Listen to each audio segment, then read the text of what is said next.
টিপু সুলতান মসজিদ।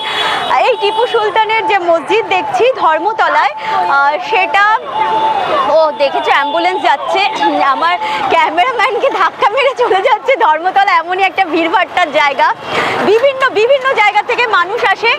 ও ট্রামও আছে, ট্রামটাও দেখাবো। হ্যাঁ, টিপু সুলতান নিয়ে একটা বলেনি, দেখতেই পাচ্ছ প্রচুর জনবহুল ব্যস্ততাময় জায়গা, হচ্ছে ব্যস্ততায় পরিপূর্ণ জায়গা ধর্মতলা স্প্ল্যানেড, কলকাতার মধ্যমণি, বারবারই বলছি মধ্য কলকাতায়। এই যে টিপু সুলতান মসজিদ আমরা দেখছি, এই যে সব বাসগুলো তাদের গন্তব্যে পৌঁছানোর জন্য দ্রুত এগোচ্ছে। টিপু সুলতান মসজিদ সেটা 1842 সালে টিপু সুলতানের কনিষ্ঠ ছেলে গোলাম মোহাম্মদ উনি এসে প্রতিষ্ঠা করেন আমাদের কলকাতায়। বিষয়টা হলো টিপু সুলতানকে নিয়ে আমার নতুন করে কিছু বলার নেই, কারণ যারা ইতিহাস